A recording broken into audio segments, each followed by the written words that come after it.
नमस्कार दोस्तों, स्वागत है आपका अपने चैनल धार्मिक ज्ञान डबल वन में। आपसे रिक्वेस्ट है कि वीडियो को अंत तक जरूर देखें। वीडियो पसंद आए तो लाइक करें, साथ ही दोस्त, रिश्तेदार में शेयर एंड सब्सक्राइब जरूर करें। इससे हमें वीडियो बनाने का मोटिवेशन मिलता है और इस तरह की सच्ची धार्मिक ज्ञान की बातें लाते रहेंगे। आज हम नमस्कार, आपका स्वागत है। दोस्तों, भाग्य और कर्म दोनों ही मनुष्य के जीवन की दशा और दिशा निर्धारित करते हैं। ये दोनों ही एक दूसरे के पूरक हैं। दोस्तों, अमीर होना कौन नहीं चाहता, या कौन अपने जीवन में सभी प्रकार के सुख नहीं चाहता है। वास्तव में हर इंसान ऐसा चाहता है।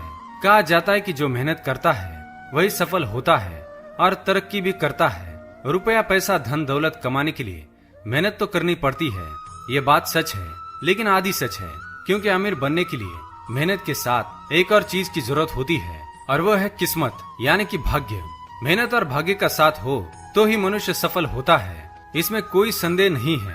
क्योंकि यदि ऐसा नहीं होता तो एक मजदूर जो किसी भी सामान्य व्यक्ति से अधिक मेहनत करता है वह करोड़पति होता। दोस्तों, वास्तु का भी हमारे जीवन में अति महत्व है। हम जिस स्थान पर अपना ज्यादा से ज्यादा समय व्यतीत करते हैं, उस जगह की वास्तु पर भी हमारी आर्थिक परिस्थिति निर्भर करती है।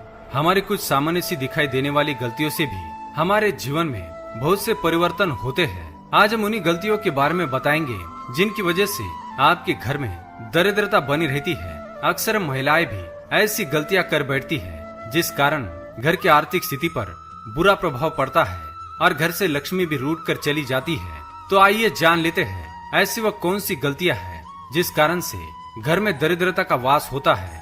पर उससे पहले अगर आपने चैनल को सब्सक्राइब नहीं किया है तो इसे सब्सक्राइब कर लीजिए, ताकि आप ऐसी आध्यात्मिक जानकारी वाली वीडियो देख सके। साथ ही वीडियो को एक लाइक करना ना भूले। सबसे पहली बात, दोस्तों, घर में अधिकांश लोग ईश्वर की आराधना करते हैं और नियमित रूप से पूजा पाठ भी करते हैं, लेकिन इसमें होने वाली कुछ गलतियों को नजरअंदाज कर देते हैं, जिससे उनकी आराधना का कोई मतलब नहीं रहता। जैसे पूजा पाठ करते समय तन और मन की पवित्रता का विशेष ध्यान रखना होता है। कभी भी मांसाहार या मद्यपान करके, पान गुटखा इत्यादि का सेवन करके पूजा पाठ करने से ईश्वर नाराज हो जाते हैं। ये पाप के समान है। इसी प्रकार से किसी भी धर्म ग्रंथ को पढ़ते समय भी पवित्रता और शुद्धता का ध्यान रखना चाहिए। इसी तरह भगवान के सामने रखे गए दिए को फूंक मारकर बुझाना और पूजन सामग्री को सूंघकर और प्रसाद को चक्कर रखने से दरिद्रता का श्राप लगता है। दूसरी बात, नाखून जैसी सामान्य सी लगने वाली बात भी हमारे जीवन में दुख और दरिद्रता का कारण बन सकती है। रात के समय नाखून काटना, नाखून दांतों से कुतरना, नाखून काटकर घर में इधर उधर फेंकना इत्यादि हर एक दृष्टि से सर्वथा गलत है। नाखून काटने से संबंधित गलत आदतों से राहु और केतु ग्रह हमारी ओर आकर्षित होते हैं और हमारे जीवन पर दुष्प्रभाव डालते हैं, जिससे हमारी आर्थिक स्थिति भी प्रभावित होती है। तीसरी बात, घर के मुख्य द्वार पर, द्वार के सामने या आसपास कचरा इकट्ठा ना होने दे। घर का मुख्य द्वार हमेशा ही माँ लक्ष्मी जी के स्वागत के लिए सज्ज रहना चाहिए। कचरा और गंदगी देखकर माँ लक्ष्मी जी आपके दरवाजे से ही लौट जाती है और दरिद्रता का घर में प्रवेश होता है।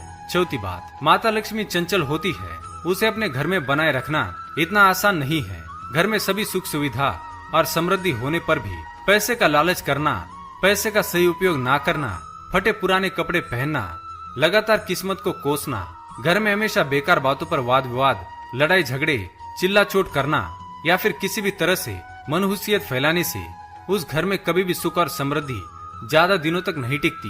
उस घर की नकारात्मकता बुरी शक्तियों को आकर्षित करके घर में दरिद्रता और दुख का कारण बनती है और माँ लक्ष्मी जी उस घर से जल्दी ही चली जाती है। पांचवी बात, दोस्तों, कभी भी पैसों के घमंड में आकर अपने घर में किसी को बिना वजह अपमानित करना नहीं चाहिए, चाहे वह बड़े बुजुर्ग हो, महिलाएं हो या फिर कोई छोटा बच्चा ही क्यों न हो। अपमानित व्यक्ति के मन से निकली हुई बद्दुआएं आपके विनाश का कारण बन सकती है। आपकी समृद्धि को दरिद्रता में बदलते देर नहीं लगती। इसी तरह घर में आए किसी भूखे व्यक्ति को, भिखारी को या किसी पशु पक्षी को भूखे पेट वापस जाने ना दे। आप में सामर्थ्य है, इसलिए वह आपके द्वार पर आए हैं। साधु संतों का तो भूल से भी अपमान ना करे। छठी बात, दोस्तों, घर के मुख्य दरवाजे के साथ साथ घर की दहलीज या चौखट भी महत्वपूर्ण होती है। घर के मुख्य द्वार की चौखट पर बैठना, उस पर पैर रखकर घर के अंदर या घर के बाहर जाना और चौखट पर बैठकर खाना खाना घर में निश्चित रूप से दरिद्रता को आमंत्रित करने जैसा है। पुरानी मान्यता के अनुसार ऐसे भवन जिनमें चौखट या दहलीज ना हो उसे बड़ा अशुभ संकेत मानते थे। मान्यता है कि माँ लक्ष्मी ऐसे घर में प्रवेश नहीं करती जहाँ प्रवेश द्वार पर चौखट ना हो। इसकी दूसरी अनिवार्यता यह है कि चौखट के कारण घर में गंदगी प्रवेश नहीं करती तथा नकारात्मक ऊर्जाओं या किसी शत्रुओं द्वारा किया गया कोई भी नीच कर्म घर में प्रवेश नहीं कर पाता। इसलिए घर की दहलीज को हमेशा स्वच्छ सुशोभित रखना चाहिए और यहाँ पर कभी बैठना नहीं चाहिए। ये माँ लक्ष्मी के आगमन में बाधा निर्माण करता है।